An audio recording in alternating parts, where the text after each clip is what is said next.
भाभी नमस्ते। नमस्ते। भाभी ये आज मेरी पहली सैलरी मिली है, इसे आप भैया को दे दो। तो छोटे, ये पैसे तुम मुझे क्यों दे रहे हो? तुम खुद ही अपने भैया को दे देना। भाभी आपको पता है मेरी इतनी हिम्मत नहीं है कि मैं भैया को पैसे दूं। जब बच्चे को बाप से कुछ चाहिए होता है तो वो अपनी माँ से बोलता है, और मेरे लिए तो माँ बाप आप दोनों ही हो, तो भैया को आप पैसे दे दो। छोटे, तेरे भैया अंदर हैं, तू ही अपने हाथ से उनको ये पैसे दे दे, और तेरे भैया को बहुत खुशी होगी जब उन्हें पता चलेगा तुझे आज पहली सैलरी मिली है। तू एक काम कर, मुँह हाथ धो ले और बैठ जा, मैं तेरे लिए खाना लगा देती हूँ। ठीक है भाभी। कहाँ जा रहे हो तुम? आज मेरी पहली सैलरी मिली है और मैं बड़े भैया को पैसे देने जा रहा हूँ। जब उन्हें पता चलेगा ना मुझे आज पहली सैलरी मिली, ठीक है ना, बहुत खुश होंगे। कोई जरूरत नहीं है उन्हें पैसे देने की। अरे भाई, हमारे भी तो खर्चे हैं, आगे जाके हमारे भी बच्चे होंगे। इस चीज का तुम्हें ध्यान है या नहीं? ये कह के चल दिए बड़े भैया को पैसे देने जा रहा हूँ, देखते ही खुश हो जाएंगे। अरे कोई जरूरत नहीं उन्हें पैसे देने की, और ये पैसे मुझे दो। और अगर बड़े भैया पूछे ना कि पैसे कहाँ गए या सैलरी कहाँ गई, तो बोल देना रश्मि ने ले ली। तुम पागल हो? ये मेरी पहली सैलरी है और इस पे बड़े भैया का हक है, और खबरदार इसके आगे एक लफ्ज भी बोला तुम। अरे मेरी बात तो, पता नहीं बड़े भैया ने इस पे क्या जादू किया हुआ है, मेरी तो कभी सुनता ही नहीं। उनके पीछे ऐसा लगा रहता है जैसे उनका गुलाम हो।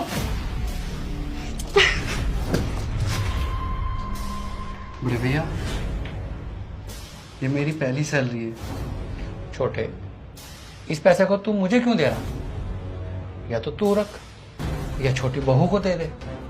नहीं बड़े भैया, इस पैसे पे सिर्फ आपका हक है, और इस पैसे पे नहीं, मेरी जिंदगी पे भी आपका हक है। तेरी सारी बात ठीक है, लेकिन इस पैसे पर तेरा हक है और छोटी बहू का हक है। ये पैसा तुम्हारा अपना है। और एक बात और सुन छोटे, तू और छोटी बहू, तुम मेरे भाई और भाभी नहीं हो, तुम मेरी औलाद हो। मैंने तो कभी तुम्हें अपना छोटा भाई समझा ही नहीं। मैंने तो तुम्हें पाल पोस कर बड़ा किया है जैसे एक माँ बाप करते हैं अपने बेटे को। और मैं तो भगवान से प्रार्थना करता हूं कि तू बहुत बड़ा आदमी बने, कि लोग तुझे मिलने को तरसे। और जब आप सड़क पे चला करोगे तो मेरा भी गर्व से सीना चौड़ा हो जाया करेगा। मैं भी गर्दन उठा के चला करूंगा, लोग कहा करेंगे कि हिमांशु का भाई जा रहा। छोटे, तेरी जीत में ही मेरी जीत है। और रही बात रिमसा की, वो भी तो हमारा बालक है, वो कोई गैर थोड़ी है। आप इस पैसे को रिमसा को दे देना। अगर वो कहे कि इस पैसे को बड़े भाई साहब को दो, तो आप बोलना कि बड़े भाई साहब ने ही कहा है कि इस पैसे को आप रिमसा को दे देना। नहीं भैया, मैं इस पैसे को रिमसा को नहीं दे सकता। इस पैसे पे सिर्फ आपका हक है। और भाभी आप बोलो ना भैया से ये पैसे रख ले, वरना आप रख लो। छोटे, रिमशा भी तो इस घर की बहू है, तो जब तेरे भैया कह रहे हैं कि ये पैसे तो रिमशा को दे दे, तो ये पैसे तो रिमशा को ही दे दे। कल को तुम्हारे भी बच्चे होंगे और भी बहुत सारे खर्चे हैं घर के, और ऐसे भी खर्चे हैं जो तुम अपने से बड़ों को नहीं बता सकते। तो ये पैसे इसलिए तुम दोनों ही रखे। हाँ छोटे, तेरी भाभी बिल्कुल सही कह रही है। कुछ खर्चे ऐसे होते हैं जो हम अपने बड़ों के सामने शेयर नहीं कर सकते, नहीं बता सकते। तो अगर तेरी भाभी बोल रही है तू मुझे अपना बड़ा भाई मानता ना, तो मैं कह रहा हूं इस पैसे को आप छोटी बहू को जाकर दे। ठीक है भैया, जैसी आपकी मर्जी।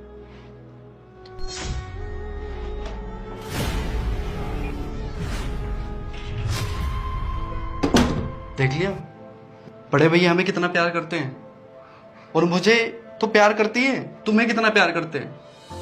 बहू नहीं बेटी की तरह मानते हैं। और भाभी भाभी नहीं, हमारी माँ समान है, और हमें बच्चों की तरह प्यार करती है। मैं दुनिया का सबसे खुशनसीब आदमी हूं, मुझे ऐसे भैया भाभी मिले।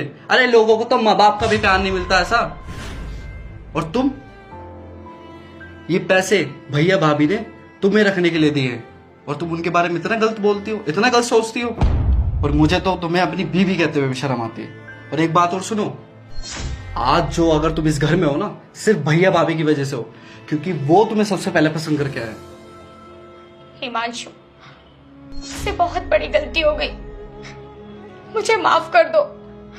मुझे भैया भाभी के बारे में इतना गलत नहीं सोचना चाहिए था। और ये पैसे आप बड़े भाई साहब को ही दे दो जाकर। उनसे कहना कि रश्मि नहीं दी है। मेरे लिए तो भाभी और बड़े भाई साहब दुनिया की सबसे बड़ी दौलत है। उन पर इन पैसों का और हमारी जिंदगी पर पूरा हक है। ठीक है रश्मि, जब जागो तभी सवेरा। पर मैं तुमसे हाथ जोड़ के विनती करता हूं, हम भाइयों के बीच में कभी फूट मत डालना। ठीक है, आज के बाद मैं ऐसी गलती कभी नहीं करूंगी। अच्छा, आप हाथ मुंह धोकर भैया के पास बैठ जाओ, मैं आप सबके लिए खाना लगा देती हूँ। ठीक है।